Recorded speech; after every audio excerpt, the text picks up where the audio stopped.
A warm welcome to the Nat Health Leadership Outreach series.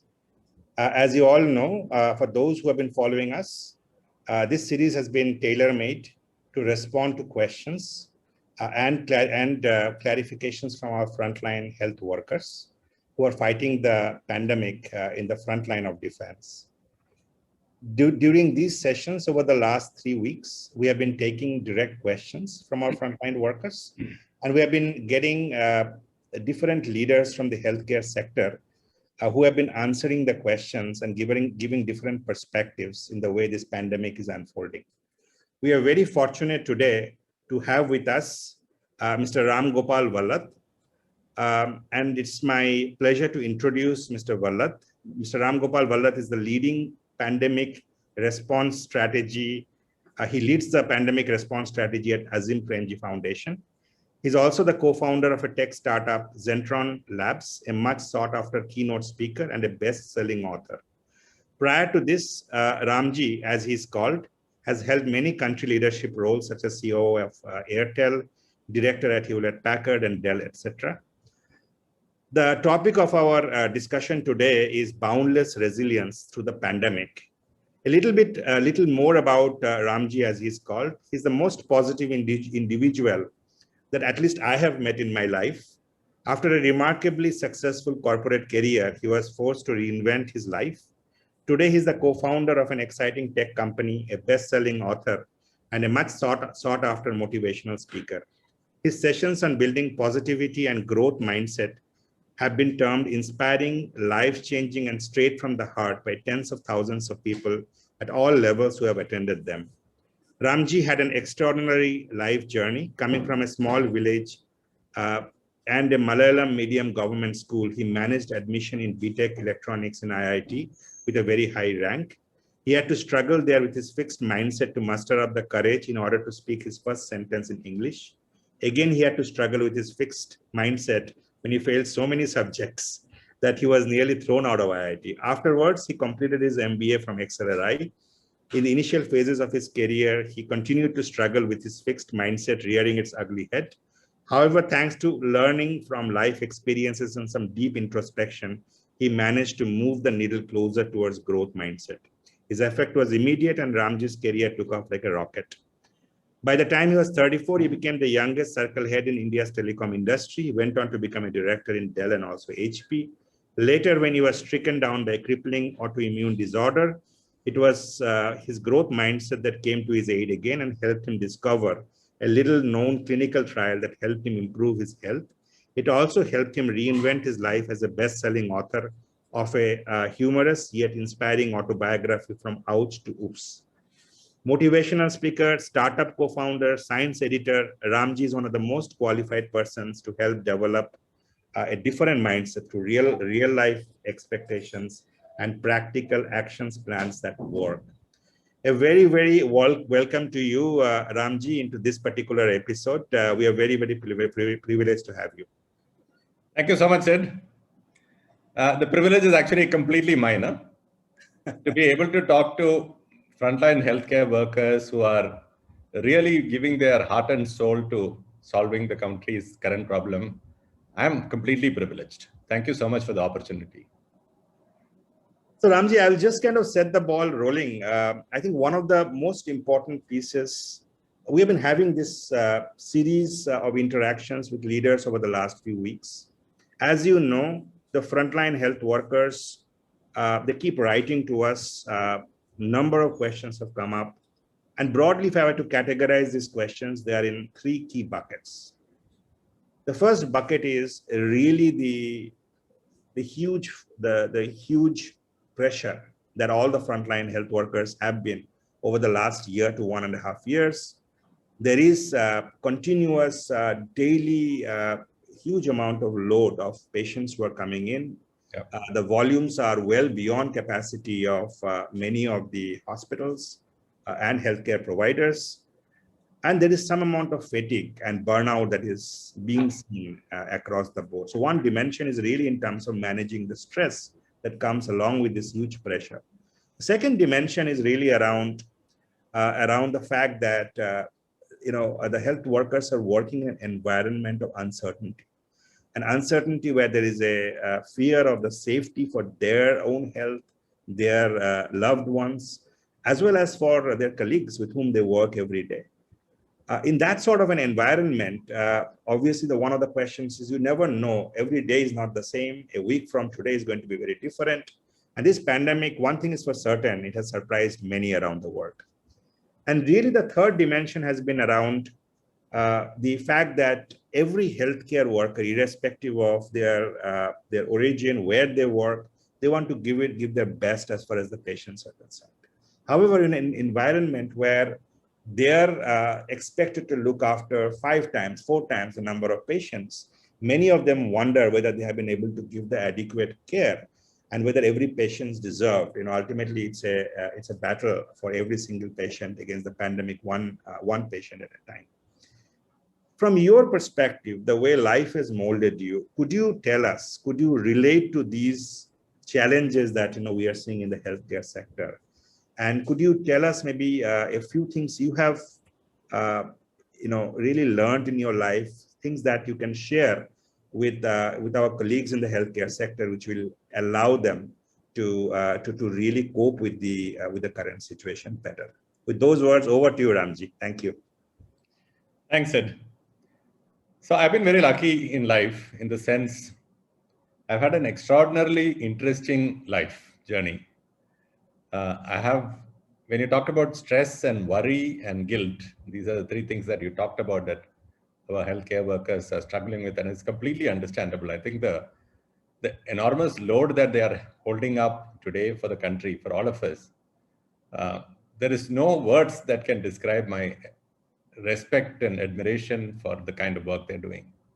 So what I would like to do is to share some experiences from my life, which will help them maybe in somewhat assuaging or reducing these worries and the guilt and the stress, etc. And that I can do because stress and worry is nothing new to me. My life has thrown enormous amount of challenges at me, and that has taught me a lot of lessons, which some of those lessons are very applicable for people who are going through these struggles today. And that's what I would try to do, So if you will permit me, I'm going to maybe talk for 15 minutes or so about that journey, which has really given me all these insights. So as you correctly said, I come from a very small village background in Kerala. My 10th standard was in a school where the pass percentage in the school was 20%. So I was lucky to be part of the 20%, and 80% actually failed. But from there, because I was very, very focused on studying, and I was very interested in the subjects, physics, chemistry, mathematics, that's how I managed to get into IIT, because I was absolutely, completely interested in the subject. In IIT, but my life completely changed because in the initial phase, I was very scared of talking to others in English because I had never spoken even one sentence in English before that. But I pushed myself out of my comfort zone, started to speak to a few friends in broken English, and then I learned that I'm not so bad in terms of conversing in English. It was more the fear inside me that was keeping me from doing that. And then I started making tons of friends. And that became my enemy actually after some time, because I made so many friends and had so many parties that finally I started defocusing on my studies. And I ended up doing a 5-year BTech instead of a 4-year BTech. So it started like, I had a very good GPA to start with. I had 8.4 on 10 in the first semester, then it became 8, then the third semester it became 7.5, then 7, then 6.5, then 6. And you can imagine, I was very young when I joined IIT. I was only 16 when I joined IIT. And so this is an 18-year-old kid after the second year who has been the toast of the town. Everybody in Kerala was talking about my rank, my family, and everybody was so proud of me. And at the end of my second year, I was in a situation where I knew that I was going to be thrown out of the institute for failing so many subjects. And that is the first time real pressure came on me, because I wanted to, I didn't know what to do. I was was caught up in that situation where I couldn't pull myself out. My professors hated me because I was bunking all classes. I would never sit in the classes. I would actually sit outside the class when the class was going on inside and smoke cigarettes. So I was into a mind space which was very stupid. And there is no way I saw for me to pull myself out of the situation. So there are several times that I had thought of jumping from the balcony in the hostel and finishing it off. And I was in fair amount of depression. But luckily I managed to do the right thing, which is I reached out to people who love me, which are my parents. And I confessed everything. And my parents were extremely supportive. Now, coming back to think of it, even though I lost 1 year in IIT, so finally I completed IIT in 5 years instead of 4 years. But even though I lost that 1 year in IIT, I am very sure that that intense experience of going through that pressure cooker at that very young age, that made me far more resilient and able to handle almost anything in life after that situation. So one thing that I always tell people who are going through difficulties and tough times is that the tough time is not going to last forever. Tough times come, tough times go. But what it leaves you with is going to last with you forever. And if you have the right kind of a mindset to convert that, what it is leaving you with, into a strength, then that strength will stay with you for the rest of your life. And this particular ability to convert that pressure into a strength has helped me throughout in my life after that. So after IIT, I did my MBA primarily because I was such a poor engineer by the time I graduated. I had to do an MBA. So I did my MBA and then I got into a very good job. And in a matter of 10 years, I became the youngest CEO in the telecom industry in the country. At 34, I was the chief operating officer of a telecom circle, which in those days and even today is unheard of. Nobody becomes a circle head of a telecom industry, of a telecom operation at such a young age. Unfortunately, that work was such intense pressure. And I think, I don't know, but I have a feeling that that is one of the reasons that a kind of an autoimmune condition got triggered in my body. It could be the pressure associated with certain body type. But at the age of 34, when I was on top of the world, and I had this great ambition, I wanted to be the global CEO of a Fortune 500 company by the time I was 45. That was my ambition at that time. But when I was on top of the world, I started getting this small tremor in my hands, slight shaking of my hands every time I tried to pick up a spoon or a fork or a pen in my hand. And a feeling of loss of balance every time I tried to climb up or down steps. And this condition kept progressing. And every time I met doctors to identify and diagnose the problem, nobody could diagnose the problem. And I thought it may be the stress, but there was no solution. No doctor could say what to do. So the condition kept continuing like this, slowly becoming worse and worse and worse, till at the age of 41, 7 years later, I had a fever, a normal viral fever. But at the end of the third day of the viral fever, I had become completely immobile. I was paralyzed. I could not move my hands or legs even 1 millimeter. I couldn't keep my eyelids open because the eyelids would start drooping by themselves. There's no way I could keep my eyes open. And my voice itself started going because I didn't have the strength to actually speak. So I was in extremely bad condition. I was then wheeled to the hospital, and the hospital, then they started treating me. Then for the first time, they actually diagnosed my condition, and it is called CIDP, which is an autoimmune disorder where my own body is attacking my nerves. So the immune system of my body, which is supposed to protect me from all these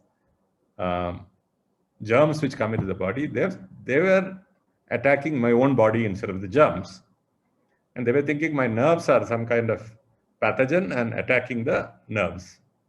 So what had happened is by that time, in 7 years, the nerves had become completely useless. Many of the peripheral nerves, so nerves at the end of at the extremities of the body, so the hands and legs. And when the nerves become useless, then the muscles stop getting any command from the brain. And so the muscles also waste away. So I had a lot of wastage of muscles at that time. And my hands and legs were completely weak because of that. And what had happened is that viral fever had made the immune system even more aggressive. And it went after my nerves fully. And that's why I got paralyzed. So I got treated with a kind of IVIG, it's called. It's a IV fluid which is put into the body over 5 days. And that IV fluid costs 6 lakh rupees. So 5 days of treatment cost 6 lakh rupees. And in those days, it was a huge amount of money. Even today, of course, it's a huge amount of money. But in those days, it was much bigger than it is today, right? And I didn't know how to, I felt fantastic after that. And I went out of the hospital. I was discharged from the hospital and I started rebuilding my body. And I was feeling very happy. This is it. Now I am going to be perfectly okay. But in 45 days, the condition completely came back. So again, I went to the doctor. Doctor said, you have to do one more IVIG. I can't keep putting 6 lakhs of rupees into my body every 45 days or 2 months. So then he put me on an alternate medication, which is steroids. So I was put on steroids and I was having steroids every day, started with 30 mg per day, then 40, 50, 60, 70, 80. And steroids have enormously bad side effects. So I put on about 16 kilos of weight and I was looking like a balloon. I would keep tripping and falling even after that.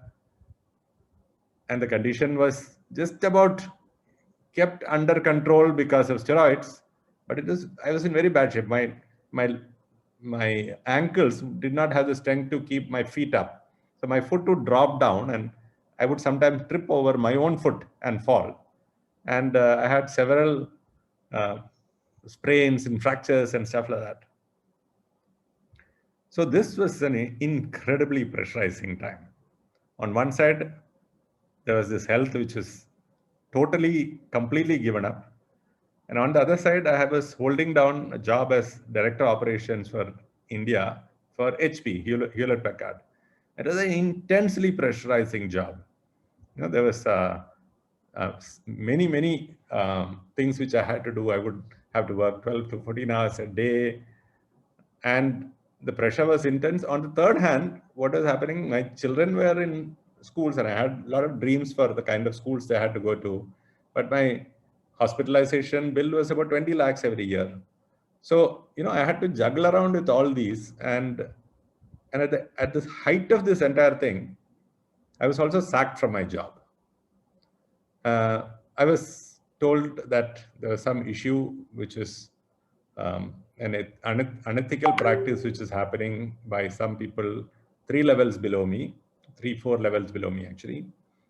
And the practice was going on for several years even before I joined HP. But since I was the senior most person in the organization and they had to make an example of me, of somebody, they were making an example of me. So there I was, I had no job. I could not walk. When I struggled to walk, I had to have a crutch in my hand and then I would keep tripping and falling. I had put on so much of weight, I looked like a balloon. I could not go into for an interview in those kind of conditions. Nobody would give me a job. And my annual medical bill was about 20 lakhs.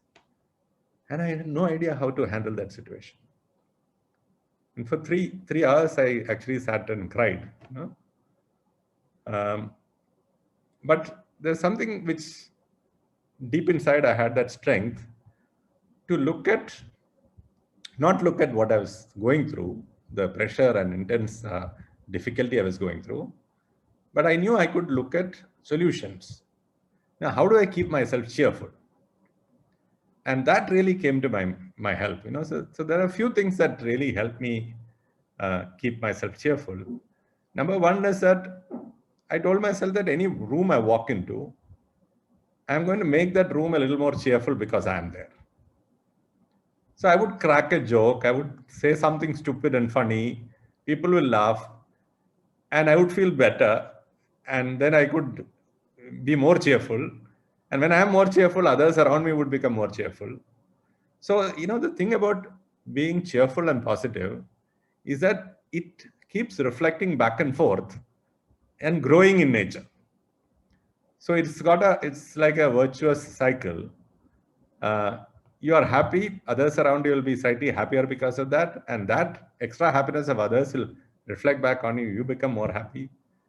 And it's fantastic, right? I mean, so I never used to feel that, why is this happening to me, God? There's no point actually, right? I mean, there's no point spending time and energy on thinking, why is this happening to me? Because it is happening to you. You accept that reality. So, the lesson I learned is that accept reality. Absolutely accept reality, because that's what's happening. There is no point fighting it. But then try and maximize every moment of your life. And how do you maximize life? By making others around you feel happy. And the more you do that, the happier you become. So the one thing that I can tell all the people who are watching this is that I know that you're going through incredibly intense levels of stress. And the kind of stress that you may be going through is far higher than maybe the stress I was going through. But still, there are two options that you have. One is to feel bad about it and saying, why is this happening? Oh God, I mean, look at this, everything, destruction around me, this, that. Other one is accept that there is destruction, there is death, there is suffering, there is struggle, your family is in danger, you are in danger. All that is true. But how do I, knowing that that is all true, how do I make the best of this situation? And the best of the situation is always about reaching out to friends around you, reaching out to those around you, reaching out to loved ones and relatives, sharing your worries with them, sharing and taking strength from them. At the same time, ensuring that you try and help as many people around as possible. So for a frontline health worker, the first thing I would say is that you come across so many patients whose conditions are worse than yours. Right? Can you be that one light, bright light in their life, in each and every person you meet? Just make that person smile a bit. Say something nice, be kind, be helpful.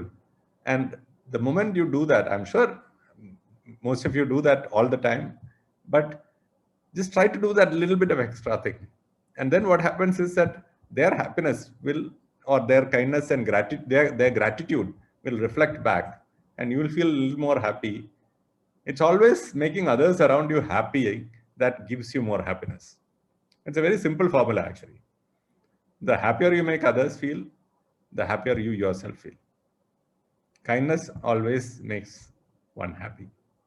So this is the one way I managed to do that. So focusing on, and the second thing is, I focused on positive action. So what did I do? I mean, when I got sacked, I had the option of sitting and crying and saying, oh God, that's it, everything is gone. But what I did was I looked at what are my strengths. And my strengths was obviously not physical strength. I could not even walk. But I had other strengths, and I had this experience as a chief operating officer, a director of operations. I've done so many different functions. And I could bring all those experiences to bear on doing certain things which are very valuable to certain people. So I reached out to a few friends who had started companies, startup companies. Now, startup companies would love to have somebody of my experience in there leading them. So by the end of the day, within 6 hours of getting sacked, after first 3 hours, I cried. Next 3 hours, I managed to get 2 jobs, right? So, and both the jobs were really interesting. Startup companies, I finally joined one of them as chief operating officer. And I could do that because I was focusing on positive action. So instead of spending time on wondering, why is this happening? Spend time on positive action. Now I'm going to give a little bit of scientific gyan out here. When you do positive action, the one thing that happens is that this neurotransmitter called dopamine gets released in the brain. And dopamine makes people happier. And the more you do lean forward towards positive action, the more dopamine comes in your brain. And it's something which then becomes addictive. And the more you do, the more you want to do. And that's the best way to then keep moving. The more you keep moving, the less you will focus on the problems and the more you will focus on solutions. So your entire focus will shift to, how do I make the best of this? How do I help others around me? How do I remain positive? And that helped me finally. And so I managed to also find a treatment in the US where a doctor was treating patients with a completely new kind of protocol, a clinical trial.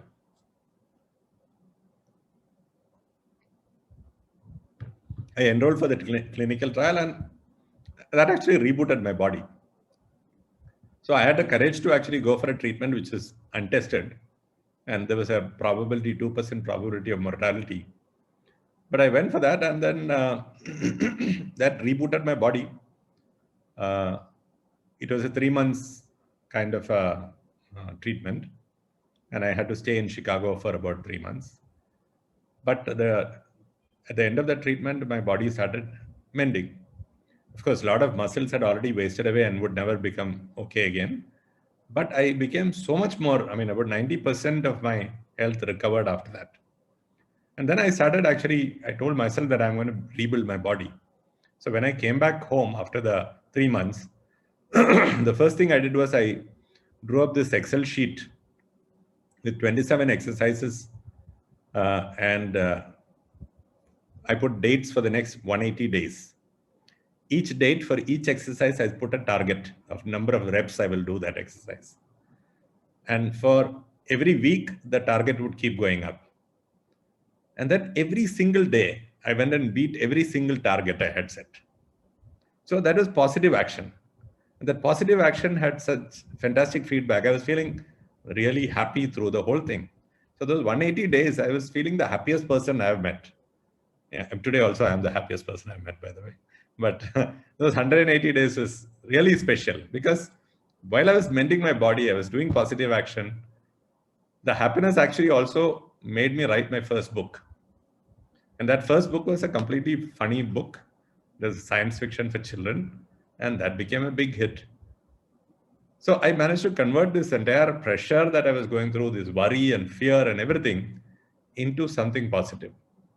And that book came out and, it got published. Then I wrote my second book. I became a best-selling author.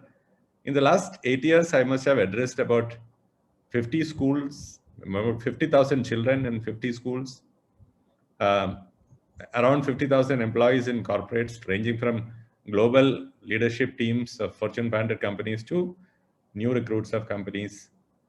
And companies pay me a handsome amount of money to just come and talk about positivity and how to stay positive through tough times. So these are some very simple things to implement. But the thing is, you need to think about it actively and then do it. And the more you do some of these things, the better you get at it. There's something called neuroplasticity where your brain, we know today that the brain is constantly rewiring itself. And the more you focus on certain things, the better you get at it, the better the brain becomes at it. In fact, some of the pathways in the brain get stronger and stronger. It's almost like hardwiring a pathway in the brain. And that makes one feel better at it. So you practice something on a daily basis. So for example, smile at every individual you meet. It's a very simple thing to do. Right? I do that all the time, by the way. When you smile at people, there are the 3 neurotransmitters which get released in the brain. There's dopamine, there's serotonin, there's endorphin. All these 3 things make you feel happier and stress levels reduce. All these 3 have the same effect. And when your stress levels reduce, you are happy again. And not only that, so one smile at a stranger releases as much dopamine as eating 15 hamburgers, is what they say. So it's for free. You're not doing anything. You're just smiling, and you're getting so much of happiness. And if the other person smiles back at you, it is even better. So smile as much as you can. make people feel lighthearted and feel happier, and it'll reflect back on you. So yeah, these are some of the lessons I have.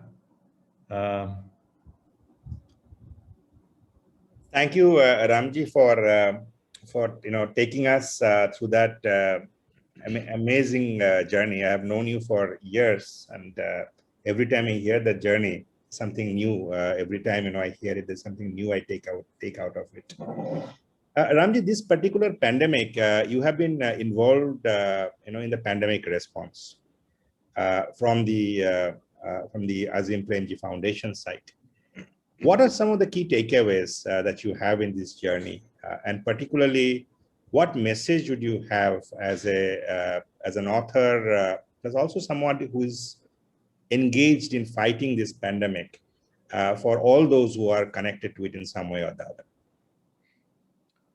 So I think the first thing that we need to acknowledge is that there is very little known about this pandemic. Right? The virus is so new that even the best of scientists are still struggling to predict what's happening. Is there going to be one more wave? Are there going to be other people affected? How many people are going to be impacted by this? Is the fatality percentage going to increase if the virus becomes more deadly? Will the virus become more deadly? Will the virus die out? Nobody knows. And that uncertainty itself is, I think, what produces a lot of stress in people. The not knowing what's going to happen is obviously the biggest stress creator. And the other thing that happens is, as you very correctly said, as healthcare workers, people also go through not just stress and then worry about their families, but also sometimes guilt. I could have done something better maybe to improve that person's situation. Did I do something wrong? Did that person die because of me? All those kind of things. Now, there's only one answer to the last part. Huh? So, and I'll tell you something that happened to me personally. 4 years back, my dad took very ill. He had a heart, a valve replacement in his heart about 15 years before that, 12 years before that. And I'm a guy who actually researches a lot of things. But my father was always so confident, so much in control of his life, that I never researched about this aspect. How long will that valve last? When will it require a replacement? What is the best thing to do at that point in time? And right enough, the valves was running out of life. And when the valves of the heart, which is replaced, become old, they have an ability to get infected, a propensity to get infected. And my father's valve had got infected. And then he went through a couple of months in an ICU, in a hospital. They put him on all kinds of antibiotics, strong antibiotics, but it doesn't go that easily, because it's a dead part of it's not a live part of the body, right? It's something else, which is a foreign thing. So infection does not get addressed by your body very easily. And then finally, we realized that we had to do one more valve replacement. And the night before that operation, he was shifted to a hospital in Chennai. My father actually spoke to me and said, I just want to live for 5 more years. So I said, don't worry, we will make sure that it happens. And I had renewed his insurance. I was feeling very happy it'll happen. And went to the hospital.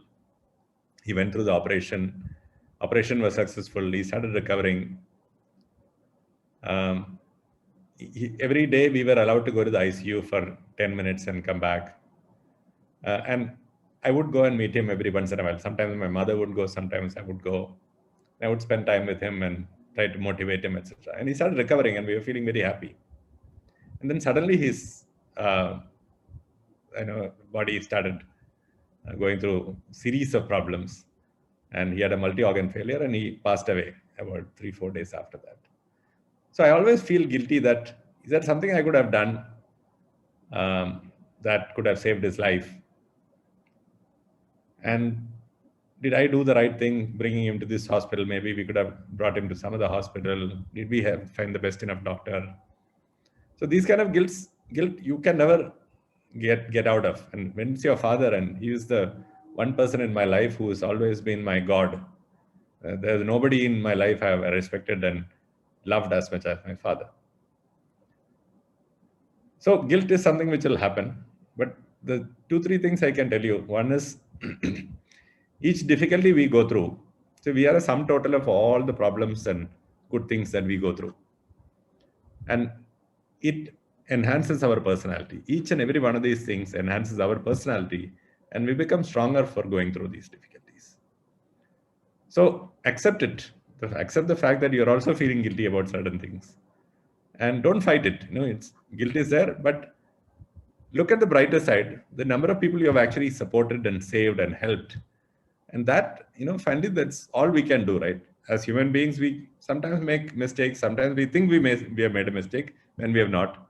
But what we can do is, every single person we come across, we try to help as much as possible, and reach out to people to support them and help them. It'll not only reduce your stress, it'll reduce your worry, and it'll assuage your guilt. For all these three, that may be one of the best solutions. And for me, that has been my life for the last 7 years has been that. I did not want to become a global CEO of a Fortune 500 company after my treatment. I just wanted to touch 1 million lives positively. And I've been doing that ever since. I've been giving talks to children. I do it free of cost. I speak to whatever opportunity, I reach out to people who need help. Earlier, I used to just help people who would reach out to me. Now I actually find people to help and reach out and support them. And I feel awesome. I feel so good about it. And I'm the happiest person I've met because of that. Because I try to make others around me happy.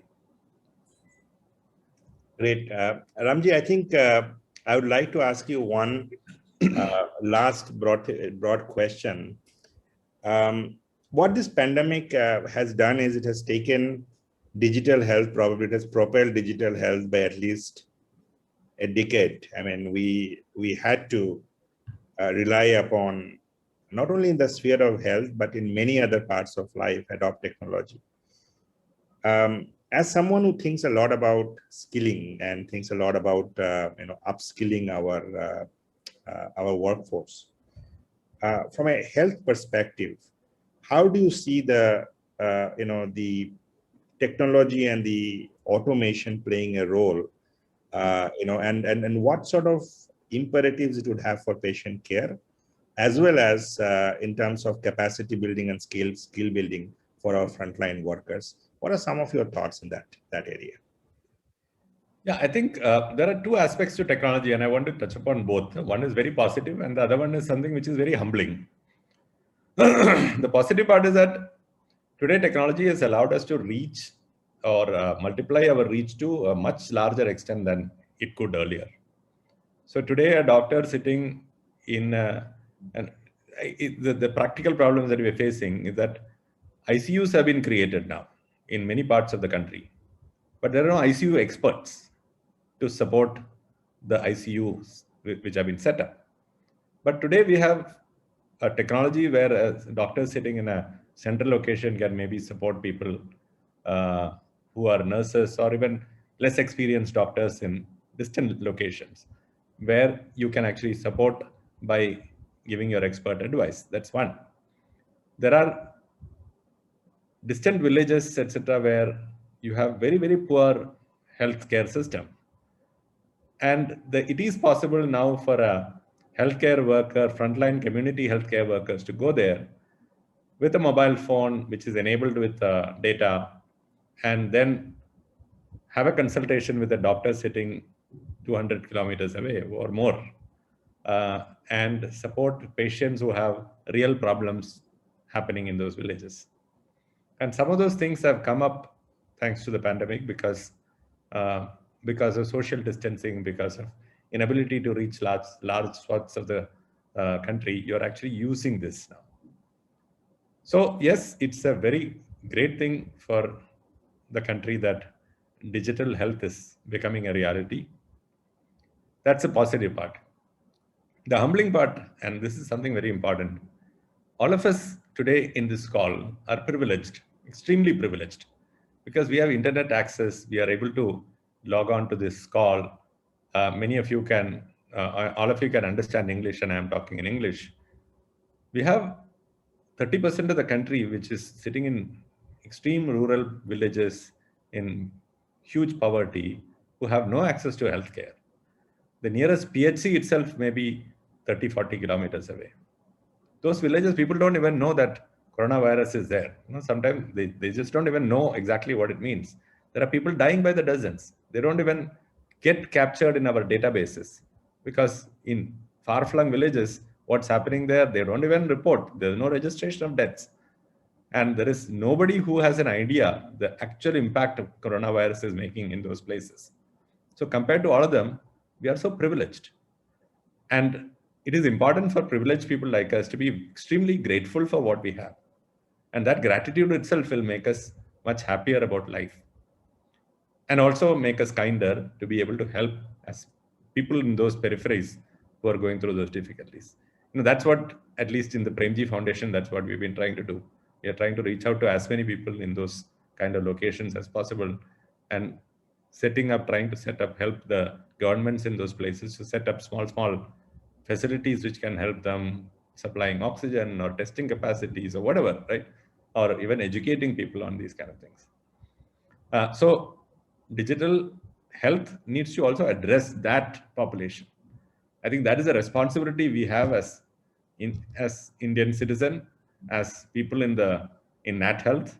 We all need to get together and figure out how we can use technology to support those people, knowing fully well that connectivity is poor, the kind of people, ability for people to use technology is limited, but still you need to try and figure out mechanisms of making that happen. That's the challenge. I would like to take the opportunity to thank you. First of all, thank all the listeners today. Those who have not been able to log in, frontline workers, health colleagues. This entire conversation with Mr. Ram Gopal Vallath will be transcribed as a blog. The entire video will be uploaded. As some of you may be interested, we'll also post the contact information of Mr. Ram Gopal Vallath. He has a series of these webinars, seminars. He's a motivational speakers, and a lot of these programs in terms of that really benefits our frontline workers. He's deeply involved in creating.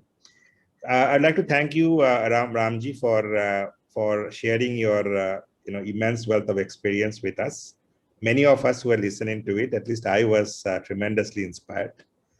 I would like all of our frontline worker friends and colleagues to stay tuned to this channel. Again, next week, we have a number of these interactions that will be posted on the Nat Health handles. The exact time details and the login information will be there. On behalf of Nat Health and the Nat Health Leadership Outreach Series, thank everyone who logged in today. Thank you, RamG. Thanks to the organizers, Annesha, Jayata, and the Health Business Insight team for ensuring that all of us could do this wonderful interaction. Have a wonderful weekend, everyone. Thank you and namaste. Thank you. Thank you.